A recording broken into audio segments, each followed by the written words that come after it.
我们请到高雄市立历史博物馆李旭奇馆长担任本专题演讲主持人。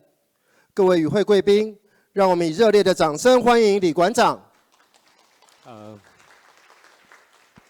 各位今天来参加我们开港160周年国际研讨会的朋友，大家好。那希望大家刚在外面有充分的这个休息跟轻松的来享用我们一些餐点跟茶饮哦。那接下来我们其实这一次的这个国际研讨会啊，我们特别安排了早上的这个宾夏武士教授给我们带来他的这个他从海洋为观点的一个研究的一个成果的一个分享，让我们去反思我们高雄这个海港城市未来可以怎么样去思考我们的历史的一个定位跟一些历史的一些发展吼。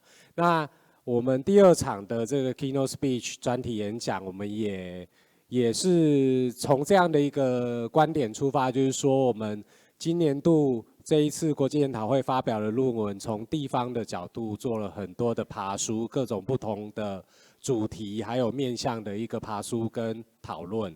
但是我们在专题演讲的时候，希望从一个全球或是国际性的一个视野，能够去反思我们高雄的一个独特性，或是说高雄跟其他城市的一些共同具有相同的一个发展足迹跟去思索说，那未来会不会有一样可以互相检讨，然后互相映射出来的不一样的想象跟未来。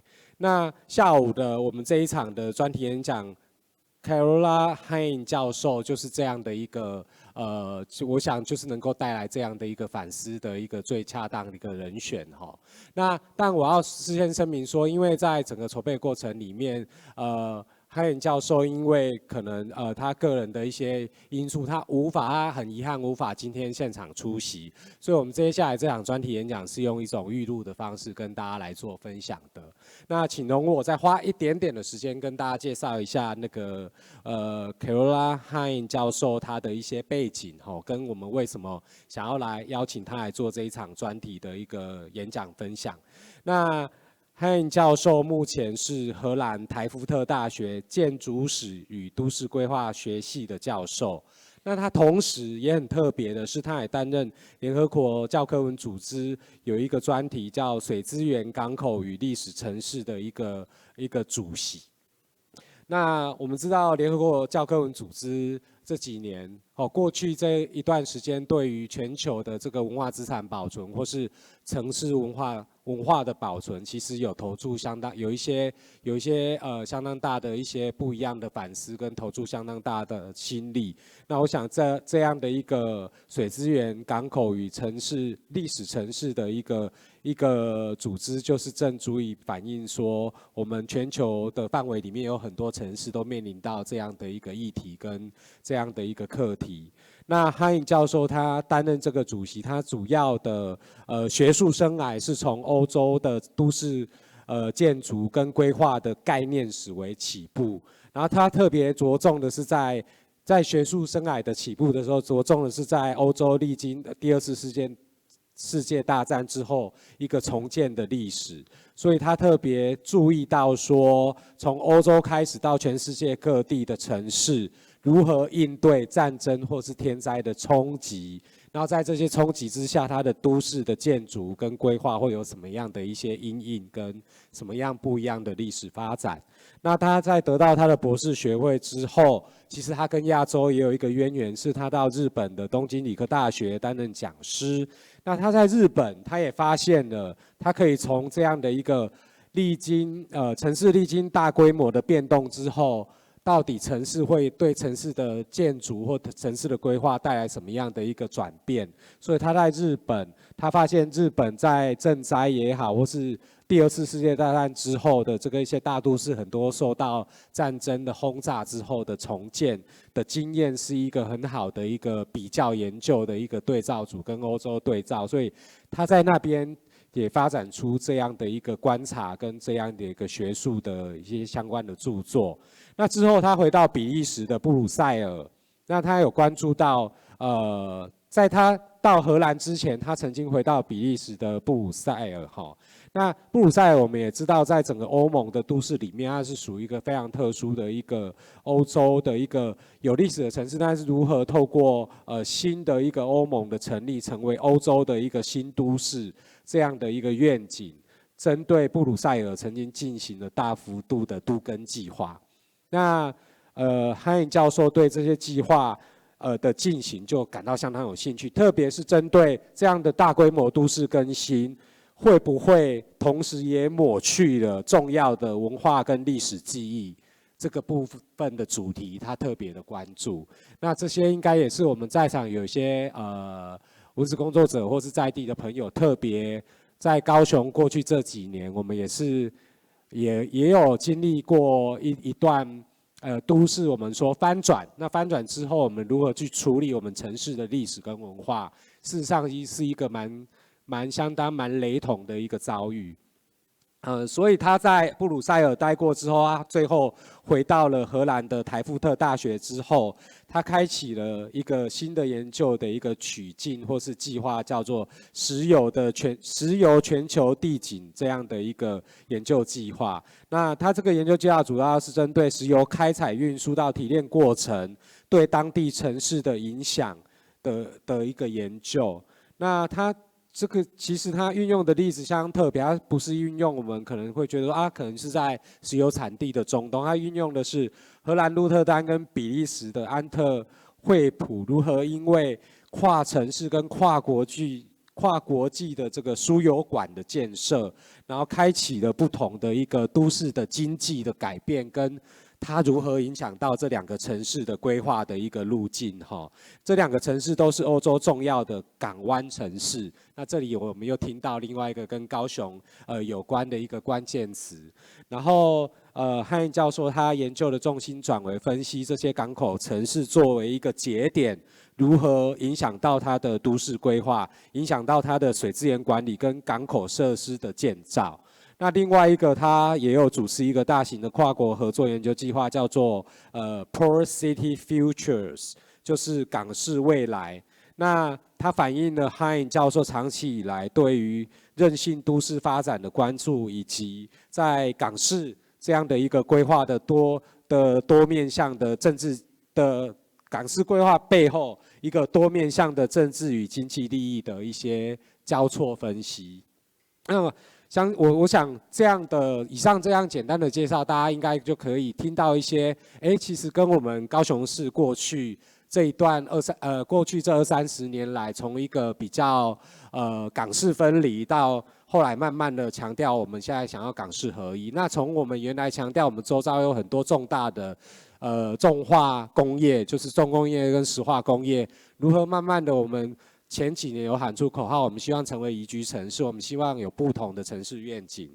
那其实就是在这样的契机底下，我们今年的这个开港160周年的研讨会，我们才希望说，我们来听看看Hein教授可不可以带给我们一些属于他这个研究背景底下提出来一些不一样的一些观点，或是说雷同的一些历史经验，让我们关心高雄市的各位可以从中来看看可以得到一些什么样的一些启发跟一些想象。那接下来我就不多浪费时间，是不是就让我们开始来聆听那个Hein教授的这一个影片。Hello, my name is Carola Hein, and I'm the Chair History of Architecture and Urban Planning at Delft University of Technology and UNESCO Chair Water, Ports and Historic Cities, with an affiliation also at Erasmus and Leiden universities.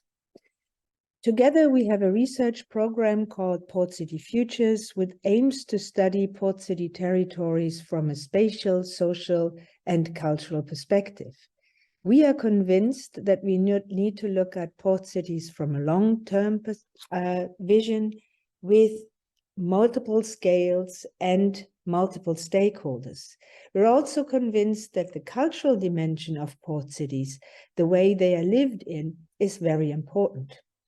Now, today I would like to start with a brief introduction on the history of port cities, to give you a sense that these are unique places different from capital cities or religious cities or new towns for universities, for example. Then I would like to insist further on the idea of port city territories as elements that we need to study as ecosystems, and look into some methodologies and design solutions that hopefully will inspire discussions for the future.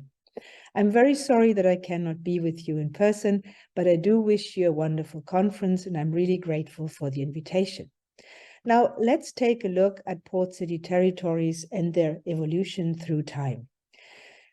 Maritime traffic has connected places, people for millennia, and each region has its own history of connections.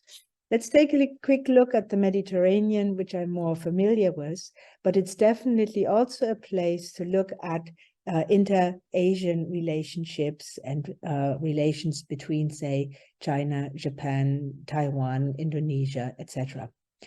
Now, in the past, for the Phoenicians, for example, the Mediterranean was the heart of the places they went to. Today, we have a lot of nation states that are focused on land-based relations. But historically, maritime relations, ship-based relations were dominant. And that also meant that the exchange between these places, the exchange of goods, but also the exchange of people and ideas, occurred via water. So when we put water in the center, maritime exchanges, we see this documented in diverse depictions, such as here from an Assyrian warship. We also see that throughout history, ports as places have achieved, had key locations. They were designed to be the place of exchange between land and sea, between city and their foreland. Now, there have been a lot of new technologies developed purely to facilitate this transshipment, but often in architecture and urban history, we have tended to look at the city itself, at the monuments, at the temples, the churches that were the results of these exchanges, and have maybe paid less attention to the places where the transshipment itself actually happened. When we look at ancient Greece, we see the same kind of development. The cities were spreading along the shores of the Mediterranean, transmitting ideas, forms of policy, politics throughout that specific area. In fact, all the amphora in which goods were carried shaped the cities and the territories across this entire range. Many of the capital cities we have studied, or the places that we look at in urban history, let's say the city of Athens, are studied through the Acropolis and the Agora. Often less attention is placed on the port of Piraeus, which was here located through walls and connected to the city itself. Let's take another look at the Hippodamian plan of Miletus, for example. The focus has long been on the grid structure of the city and less to the ports that have been surrounding it in several places, where lots of questions are being raised. For example, how do we make a fortification around a city that also wants to welcome ships into its vicinity? So that needs to let water coming into the place. These architectures related to these places might have looked something like this. So here the so-called nesoikoi, these ship hangars, were long, narrow places where the ships would be stored outside the water.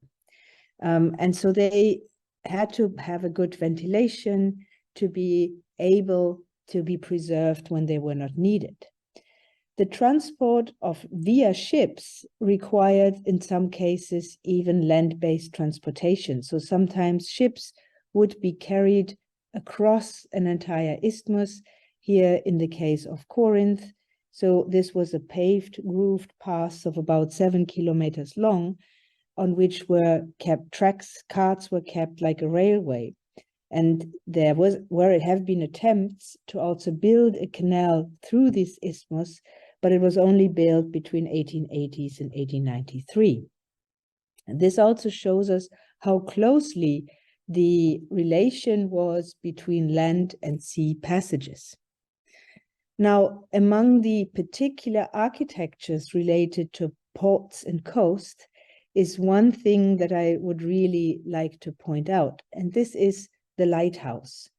There is a unique sense that being able to navigate the seas and being able to see the shore through lighthouses makes them world wonders, like the one that we see here, the Lighthouse Alexandria, from early on.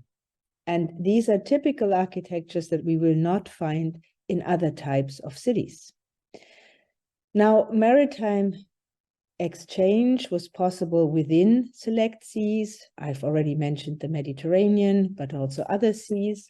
It also connected the entire world very early on. So we will see in this map, for example, that the silk trade or the trade between China, India, and Europe has really a millenary tradition. Whereas today, one single cruise ship may go across and change the and export goods. Historically, it might have been different steps along a longer way, and it may not have been the same traders. But the trade still linked many of these places, say from Xi'an in China to Venice or Genova in Italy. And because of this importance of sea-based shipping, many cities like Constantinople have thrived. Constantinople is being located between two continents, providing access to the hinterland, has been a place where the Roman Empire was present, leaving its marks on the ground, and where in a second step, we see that the Roman Empire would last even longer than it might have done in the western part of the empire. And the attention given to port cities like Constantinople is evident in the constructions in the walls that surround these places, but also often the impact in new structures, new buildings that have been set up. So the Hagia Sophia, built in the 6th century, for example, is the last antique large church. It's a really innovative structure that with dimensions that were without comparison. And so it has gone into history of architecture as the largest dome with only 4 supports. So this is an iconic structure within a port that we really, I think, cannot fully comprehend unless we look at the existence of the port. Empires like the Venetian relied on coastal control. So it was a control of the land from the seaside, of having enough places where to land and where to get food and restack for a longer journey. This also meant that trade and warships often went hand in hand. So this military and trading position in the case of Venice led to the growth of this beautiful island, today a World Heritage Site, within a lagoon, so both protected and open for trade. This trade was extensive. I already mentioned the Silk Road and the connections that Venice had to all these parts of the world, but it was also within Europe. So for example, the German traders or the North European traders had their own home in Venice where taxes were collected. So this is the so-called Fondazione dei Tedeschi. And so Venice was this really open place for international exchange, where multiple languages were spoken, where migration was welcomed. In fact, migration and exchange were at the heart of the way that these cities could even thrive. To better understand the ways in which Venice functioned, we also have to take a look at the naval force and at the construction of the Arsenale. So the Arsenale, the shipyard, and today often known as the place for the Biennale, the architecture and art exhibition, was originally the naval base for Venice, and it occupied some 1/10 of the city. In that area, from the early 20th century on, ship construction almost occurred on an industrial scale. So different parts of the ship were being built in a row so that a second ship building could be started because the other was before the other was even finished. The workers in this area had unique privileges. They were even given houses, for example. They were organized in guilds, but it was also very difficult to leave that area because the workers of the Arsenale had unique knowledge and they could not just go and find another job somewhere else. They were really bound to the trades that they had learned. So the result is an area that took up about 1/10 of the city of Venice. It was at the heart of Venetian wealth, and the entrance to the Arsenale that we see here was flanked by these two towers with the drawbridge that could then be opened if a larger ship wanted to enter.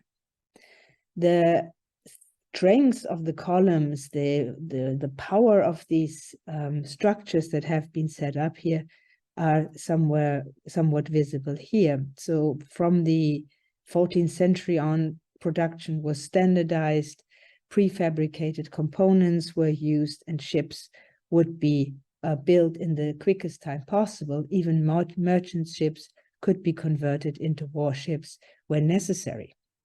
This life from the side of the sea is also visible in paintings like this one from Canoletto, which shows the arrival of the French ambassador. We see the Doge's palace directly situated on the waterfront, and really a document of the important function that the commerce had in the city of Venice.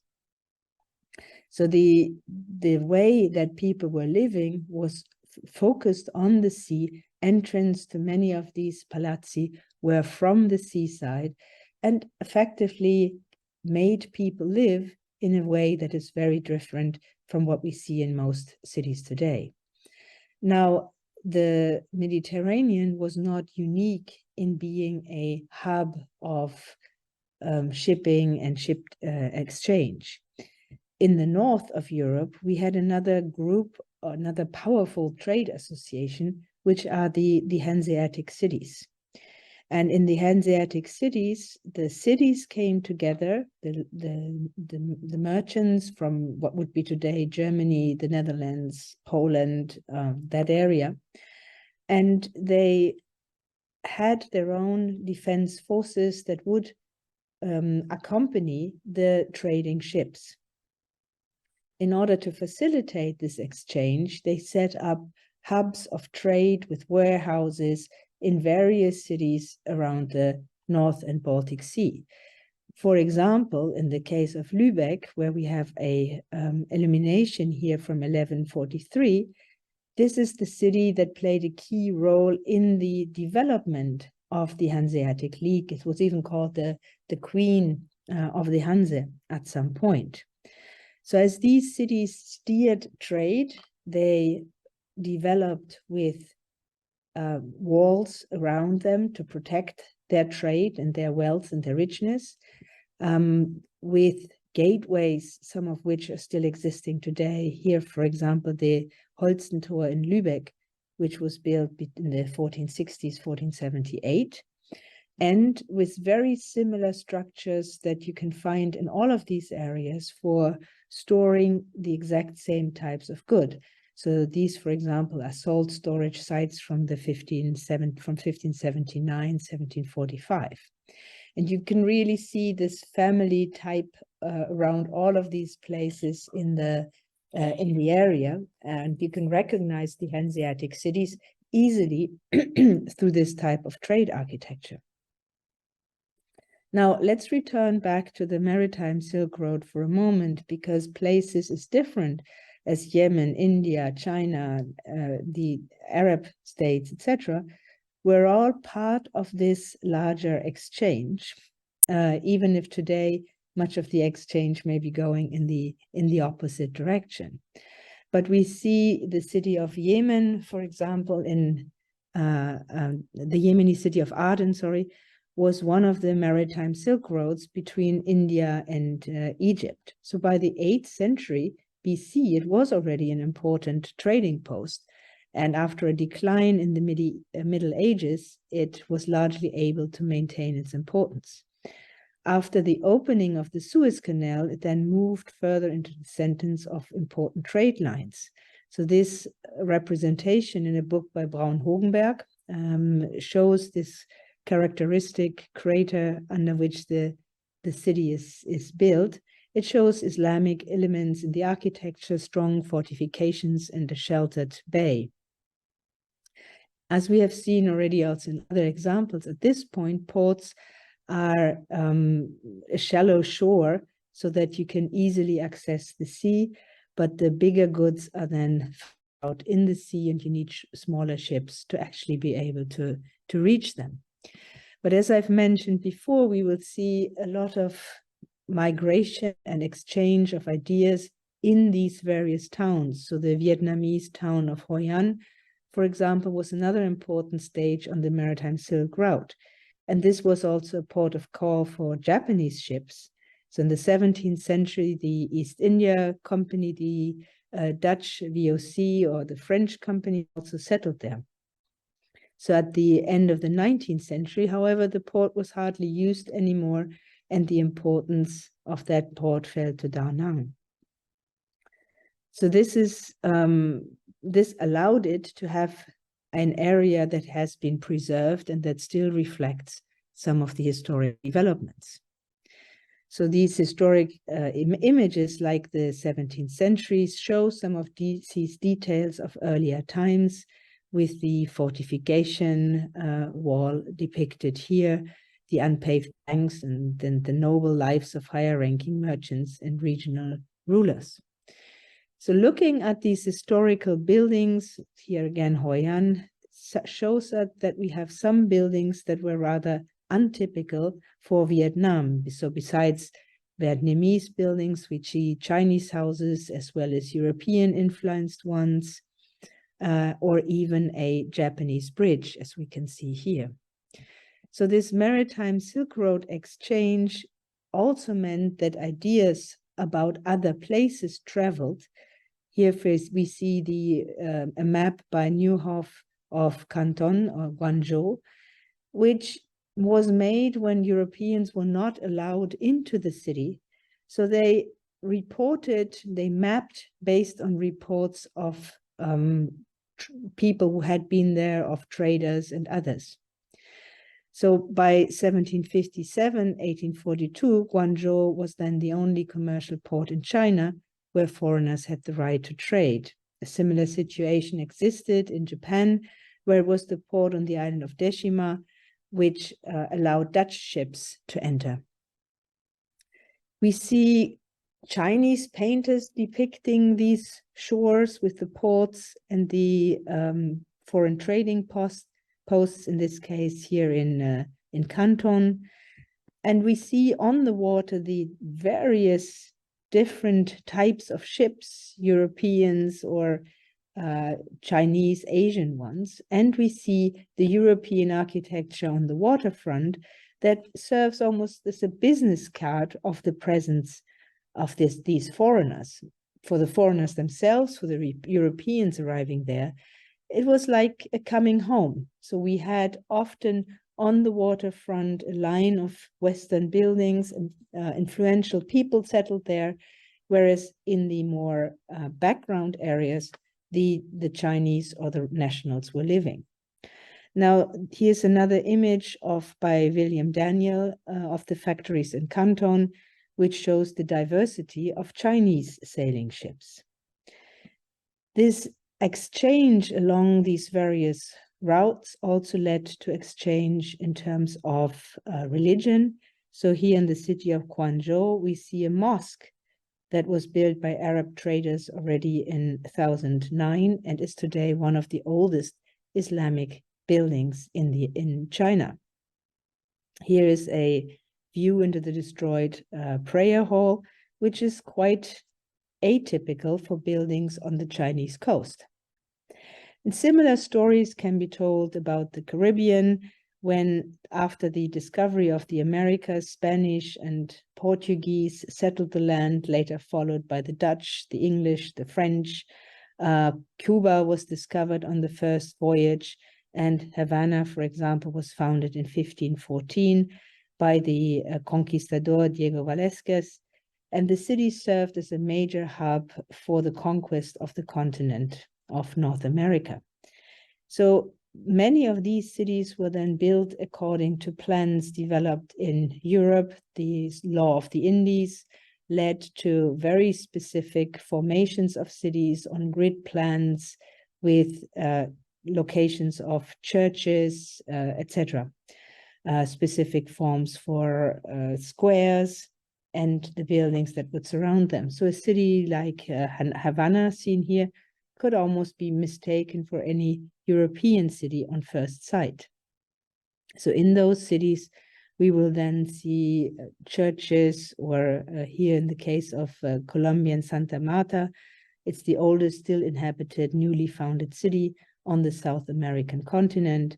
And we will see Baroque features, as in this Santa Marta Cathedral that we see here. Often there are new touches given to these buildings, and they will take on their own format and design. Other cities, to give you one more example, Amsterdam led its own conquest around the world through the Dutch East India Company, the VOC, and the major buildings that are key to the place where the maritime exchange starts from. So here the Amsterdam Town Hall show this maritime endeavor, show this global consciousness. So this large map is in the floor of the town hall with a diameter of 625, and the architect Jacob von Kampen integrated this plan directly into the building. So Amsterdam at the time was one of the world's leading cartography centers, with the best and most ambitious cartographers working there.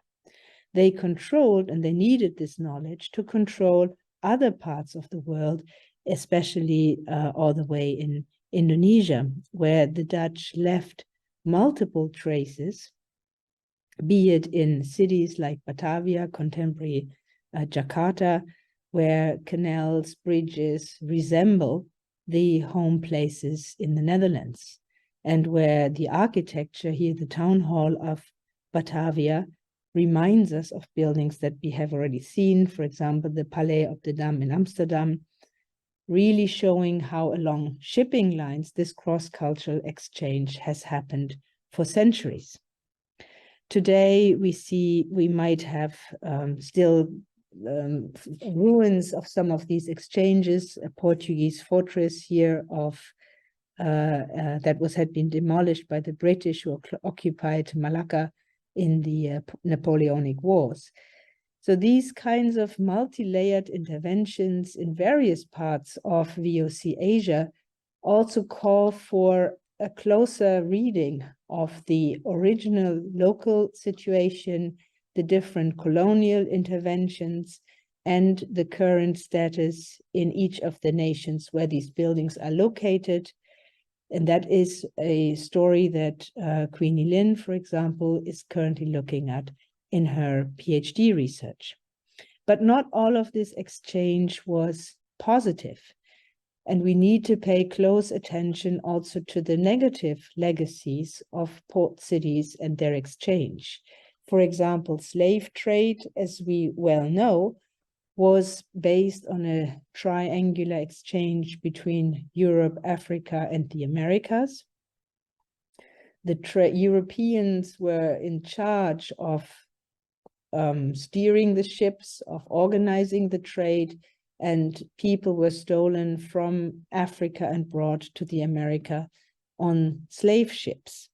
How these kinds of histories are being remembered is much more difficult because the places for these ships themselves are probably mostly gone.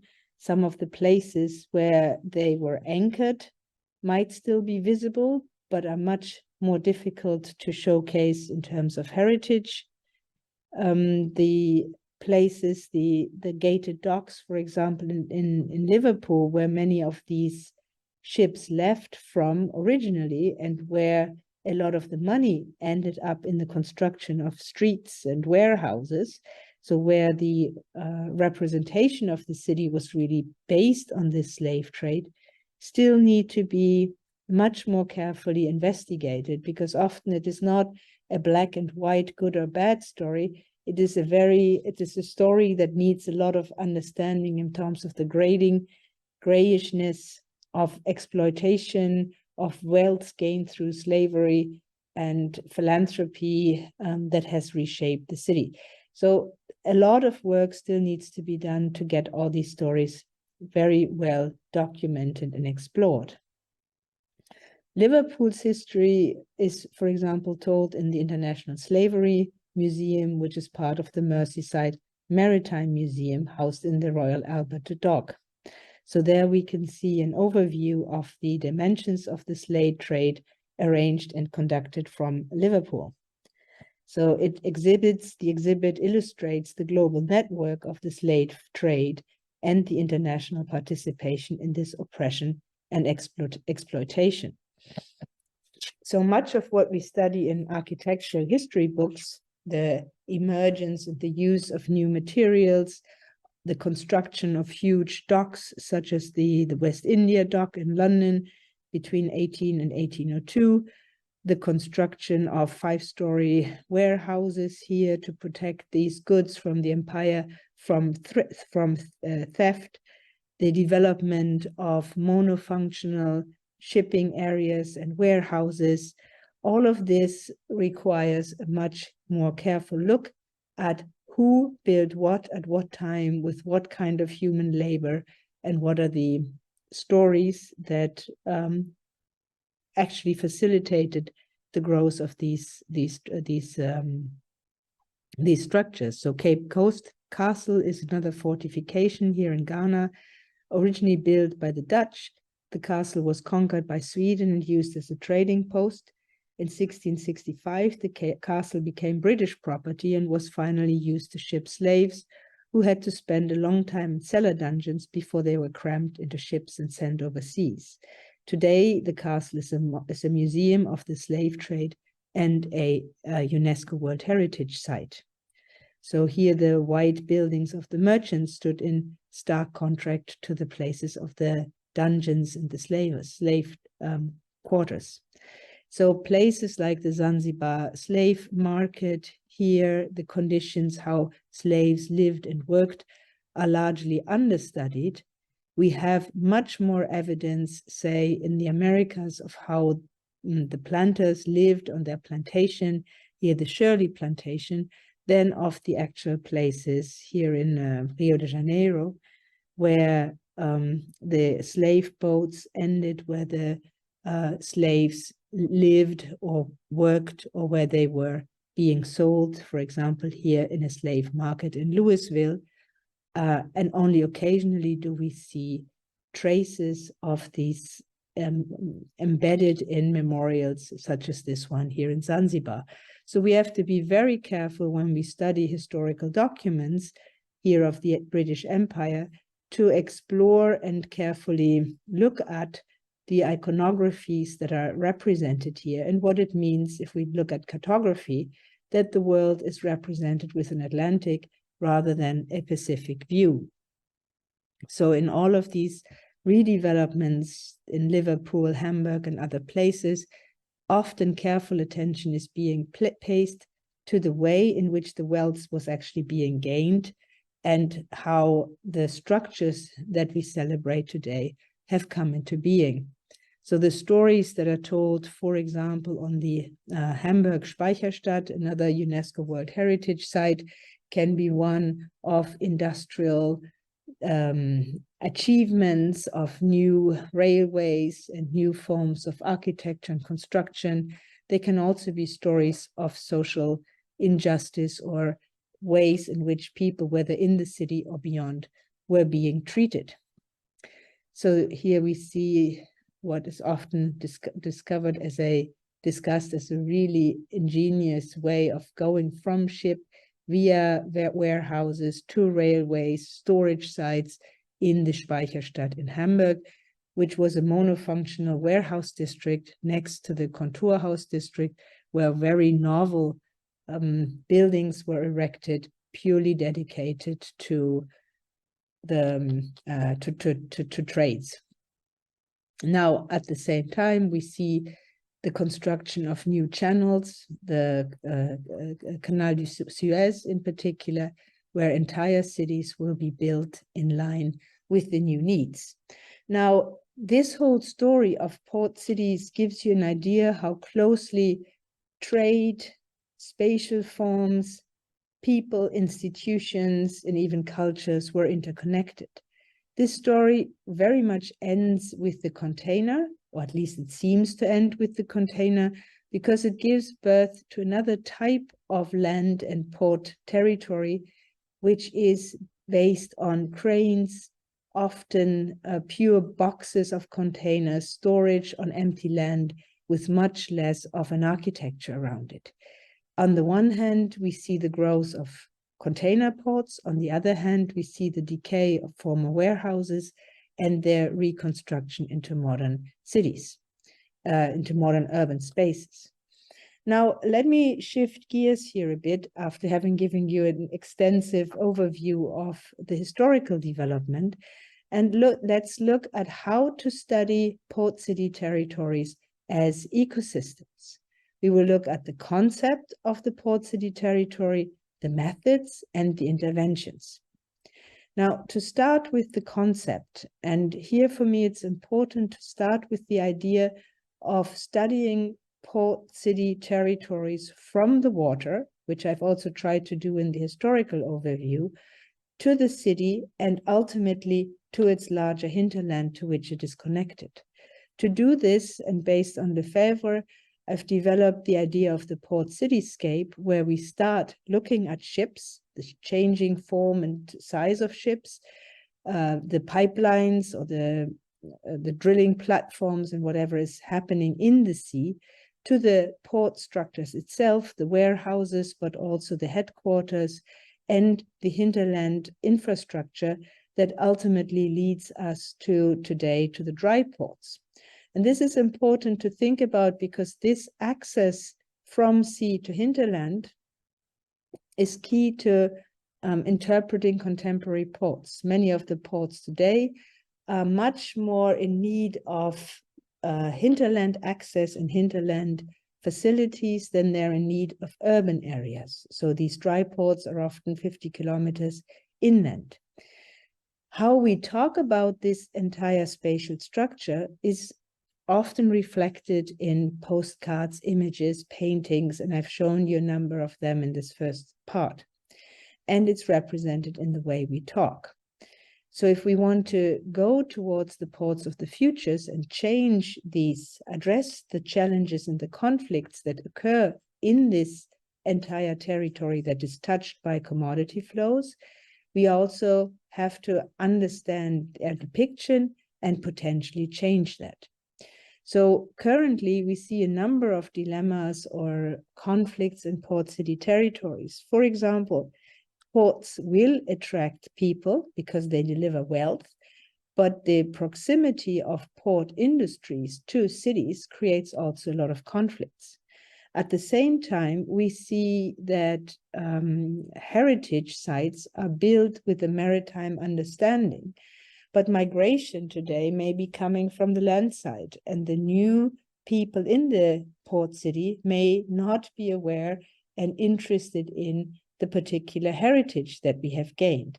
And the other way around, often if we see cruise ship tourists as another form of migration, of short-term migration, they may or may not have a positive impact on the territory that they visit. Similarly, port city territories see the conflict between global powers and local settings. So global capital in conflict to local municipalities. We might see problems between the trucks that cross into the hinterland, for example, to reach the dry ports, and the kids playing in the neighborhoods. So these territories, these conflicts are dual. They both occur in the same spaces, and we need to see them as a large ecosystem, an ecosystem that is spatial, social, institutional, cultural, to just name some. We've been working with mapping, and I've already mentioned the idea of cartography and mapping several times in the talk today, to understand how port, city, and territory are actually being linked. And I insist on this term port, city, territory, because we can no longer look at only the port as a bounded entity, because its impact reaches onto the sea and the land. The concept of port city is also not enough, because many of the container terminals are already located way beyond the borders of a city, like the dry ports too.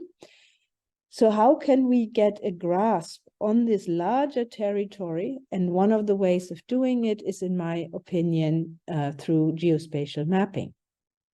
So we have done this from a historical perspective for 3 cities here on the North Sea: Hamburg, Rotterdam, and London. And what we've done here is to look at the temporal axis, so the development from around 1300 until today, and the scalar axis. So we've brought in the growth of the port and the city in its territory as the scale that we are looking at. So whereas we had a very small scale from 1 to 10,000 in 1300, today this same relationship has grown to a much bigger territory. And so we've adopted this perspective approach to then develop these maps. And once we start exploring these maps in detail, we can see that the relation between port, city, and territory shifts from one place to another.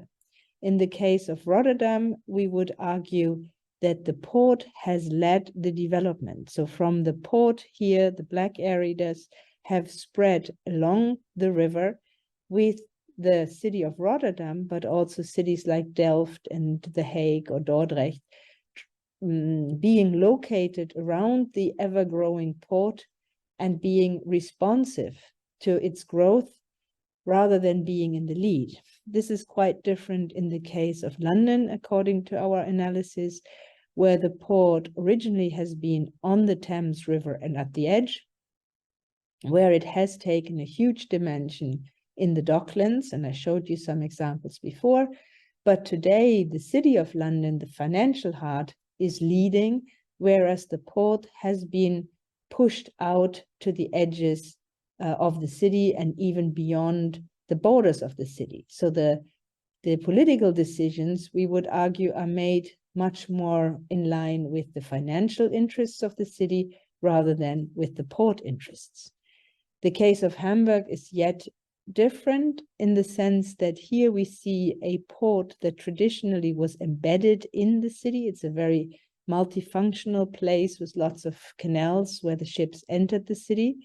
The growth of the city and a real port, actually 3 ports in its vicinity, the growth of a single unit with a major port, and today a tandem of a city-state with a port in balance. So decisions in the port are taken also with an eye to its value for the city and vice versa. So the growth of the Hafen City in Hamburg, Hafen City redevelopment, in my opinion, can only be understood with an eye towards this tandem between port and city.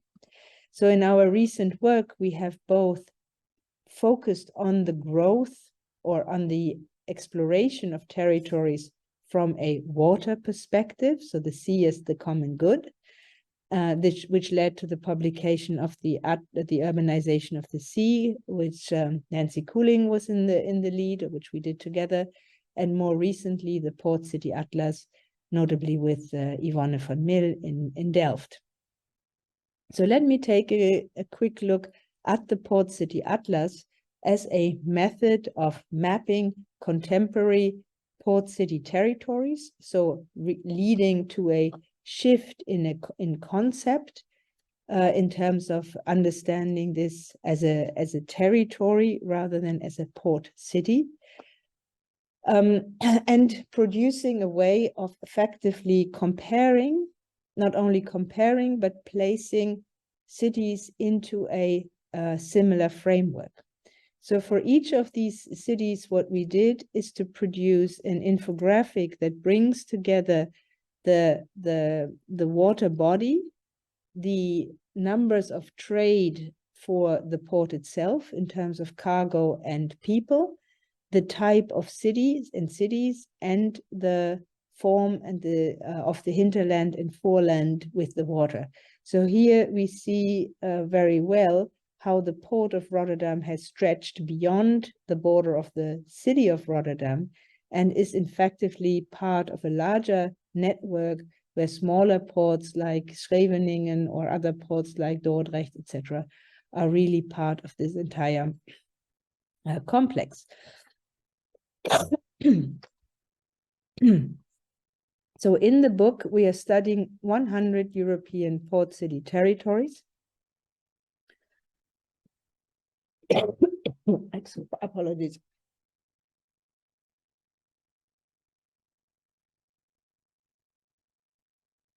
Through 4 seas, the Baltic, the North, the Atlantic, and the Mediterranean.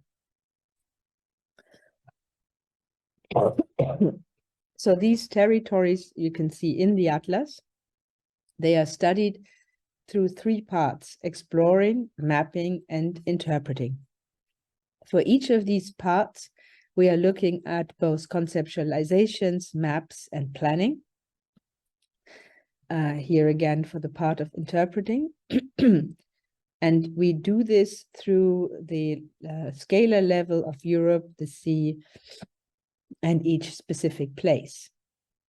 The atlas is based on a specific form of ranking of these ports and crossing these territories through urban developments, which leads us to say these 100 places with 25 per sea. And we understand that each of them has very different formats. I think this is important because we tend to, at least we in the Rotterdam area, we tend to focus on our understanding of how history, space, etc. have developed over time. And we tend to forget that the Scandinavian ports, for example, have very different histories and spaces. So here in Scandinavia, for example, we see this huge empty hinterland that some of these ports will have, which gives them a very different form and function than, for example, in Amsterdam or Rotterdam. Some of the findings in the atlas are quite fascinating because we would argue that port city territories often span water bodies, sometimes even across national borders. So Helsingborg and Helsingør, Denmark and Sweden, these ports face each other, and even though they are controlled by very different planning agencies, they are part of the same system. What we also see here, and what's important for the ports of the future, is Natura 2000 sites, so nature preservation sites that are often closely related to the shipping vessels and the maritime flows. So just a quick more view at a few other ports and the way to read it through the legends that we have been proposing. Now, I could show you many more of these maps. Take a look here at Bilbao in Spain, for example, or the difference with Las Palmas here. The interesting thing is you can go through the book, you can see those 100 port city territories all mapped in a single fashion, including here, for example, Algeciras and Ceuta, so spanning from one continent to the other.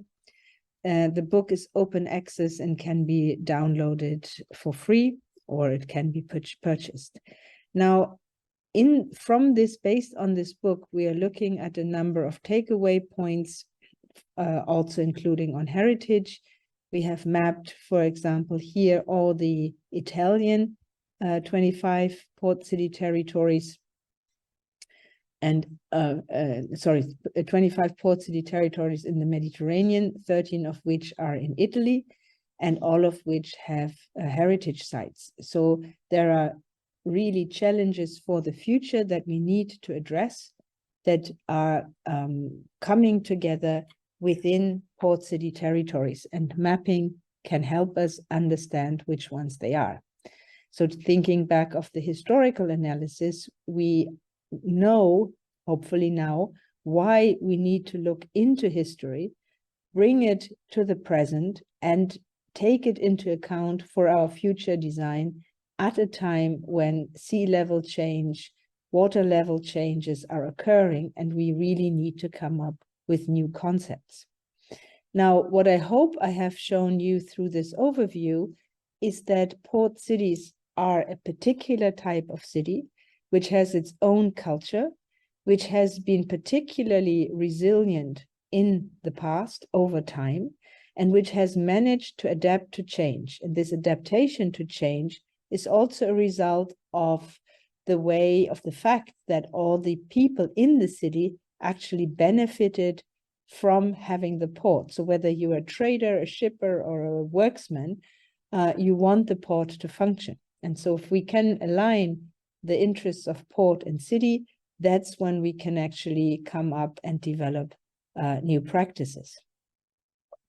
So we need good policies that bring together, that have a vision, a long-term vision, 30, 40, 50 years up front, to bring together the different players in one with one single idea. And that's very important because investments into port infrastructure take a long time, take a lot of money, and they can't be changed within a few years. So we need for the ports to take into account in the future what kind of housing we need. People in the city may be asking for housing. That's not a key business for the port, but it needs to happen. It needs to be included in this conversation and in this governance of the port city territory. Interests of the ports are also interests of the city and vice versa. Ports need workers of the future. Even though we have logistics and containers, we still need well-educated people who work in the port, but also people who can develop creative industries and other practices that are close to the port area and that benefit shipping. That's why I'm arguing for a new maritime awareness where all the disciplines, including architects, planners, historians, have an understanding of what a port is, how it works, and what it can do for the future. Now, this long-term historical view also teaches us that port city territories can transform because they have done it before. If they take into account in their spatial planning not only the interests of the port, but those of the city, of agricultural areas next to him, and developing new maritime services, including from a cultural perspective. And that means we often need new scenarios. These scenarios should be long-term and they need to be adaptive so that we can recreate a port city feeling or a harbor feeling, so that we find the right balance between the logistics and the truck that leave the port and the neighborhoods where the kids are playing in. So in the end, we need to redevelop a port city culture, including through history and heritage, where citizens are happy and where the port can function. Now, I've shown you before this idea of the port cityscape. And just to remind you how important this is, taking the example of Rotterdam, if we live with very high NO2 levels and pollution because of maritime transport and shipping, which industries in the port are polluting, so all the citizens in this much larger area that I showed you before are suffering from bad air, we need to give them other benefits. And the interesting thing is that some areas right in the middle of this red dot may have very high life expectancies. And the only idea, the way to explain it, is when we cross the negative elements of air pollution with the benefits of higher income, higher education, better food, etc. So this is what I mean with striking a balance between the environmental pollution that ports generate, which you shouldn't have, so don't get me wrong, we need to get rid of this, but between the negative externalities of having a port and the positive impact that a port can have for its citizens. Now, I'm using this kind of approaches in the studios for developing adaptive strategies for the future, and our students have, for example, developed a plan here for Rotterdam 2080, which included everything from bird landing grounds to new energy generation devices, housing, a rebuilding and deconstruction of refineries, and novel, less polluting port industries. Some of the students might have developed dystopias with an idea here of reminding us that petroleum settlements inside the port need to be cleaned up at great depth. So they were imagining some self-driving, self-propelled vehicles cleaning up the soil, digging into the ground, planting new trees, creating nature. Other students looked at discussions, for example, in Naples, where the port proposed a platform for container storage in front of the historic city because they could not get access to hinterland locations, they being blocked by the city of Naples. So this is the situation in Naples, where another group of students then proposed a huge outlying port as a floating port in front, or yet more visionary flying containers and similar developments. Now, we need to look at the creation of sustainable ports, and my main takeaway point here would be to say these ports have to create value for the cities and territories next to them, and not just for a bigger entity, a nation, or other places farther away from it. With this idea, we've been making a number of open access courses under the heading of Water and Ports, Historic Cities and Landscapes that you can take a look at. So this one is on water works. There is another one on water system design, which just started and will be relaunched again soon, or on reimagining port cities. So I'm inviting you all to take a look at different ways in which we can bring water knowledge, port knowledge back to citizens and advance the water awareness that we all need, including through serious games, for example, and including through a more culture-based approach. So what I have tried to talk to in this speech is to look at the ways in which ports have evolved, adapted to, and benefited from global exchange through history. I'm making very much a point that we need to look at ports not just as individual cases, but as a network that experiences the same type of impact, influence throughout, and that is interconnected. So while it's important to study each port as a single entity, it is also important to look at how one port reacts to the same type of influence that another one experienced. To just give you one example of places where I personally lived in, when I was living in Philadelphia, I always had the sense that Philadelphia was doing everything wrong as compared to my hometown of Hamburg. So when Philadelphia was stopping to dredge, Hamburg was dredging. When Philadelphia closed its cruise ship terminals, Hamburg was opening the third or the fourth. And this means that even though they were part of the same shipping networks, the decisions that were made were different. And I would argue that Hamburg has a strong maritime culture, maritime awareness, which helps recreate, restart, support give political support to the maritime industry, even though other industries may be stronger today within the city, such as the media industry. However, in Philadelphia, the shipping elite moved out, and the main work in the city is given by the University of Pennsylvania. A university per se does not have interest in promoting the shipping business or in creating maritime awareness. As a result, not only did the port not get this support, but also the waterfront redevelopment never really took shape in Philadelphia, where we see a skating ring next to a casino, next to a historic ship. The discussion started to change when colleagues from Drexel University worked with one of the local newspapers and a philanthropy to relaunch the debate on the waterfront. So it's very important to create this maritime awareness among citizens, even if they are not all working in the port, but they're all voters that will support or can hinder the development of port industries in the area. And they are also the ones who can come up with creative solutions for the transitions of the future.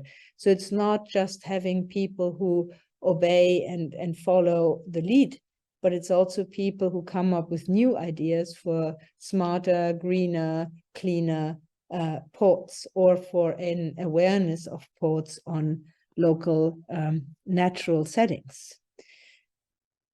Maybe one last question that we could discuss is that of how can we learn from transitions of the past then for the future? As I pointed out before, port city territories have a shared aim, or have historically always had a shared aim, where people at different levels of society were working together. Now, this is not completely true. Think of the slave trade. The slaves were not in favor of these ports or the port city territories. But if we take entities like the medieval Hanseatic cities, you would see that ports thrived when the leadership took care of all people. So when they did not have strikes, when people did not get hurt by the port. So ideally for the future, we need to find ways where the port can create value for a nation, but also create value for each locality as goods flow through the territory. And that is also the reason why I truly believe that we need a value-based approach for the transitions of the future. So we need to take into account the value not only of economy or of technological solutions, but we need to develop societal values, institutions that can put people again at the front and provide them with solutions for the future. And with that lens, we are working in a project called Bauhaus of the Sea Sails, where we have different pilots on various water bodies, Venice and the lagoon, Lisbon and the Atlantic, Hamburg and the river, Malmö and the Strait, Rotterdam and the Delta, where we argue that we need to develop new cultural drops, cultural events that give attention to the role of nature, the role of people and participation for the design of port city territories of the future. So this may be an example of how we can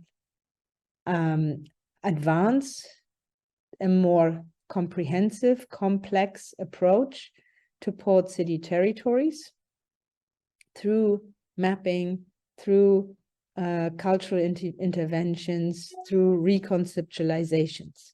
And I do hope that this overview of all of port city history, of port city mapping and understanding, and some looks towards the future can provide some insights for your conference. So thanks a lot for inviting me, and I look forward to continuing discussions. Feel free to send me an email, and again, enjoy the conference. Thanks a lot. Goodbye.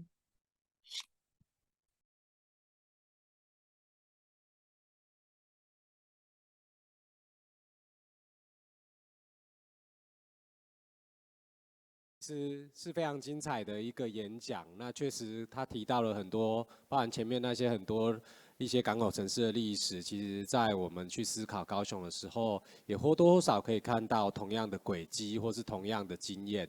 那后面那一些比较当代的，对，特别在欧洲或他所提到一些欧洲港口城市，在面临当代的一些转型的时候，提出来一些新的 idea 跟做法，也蛮值得我们去深思的。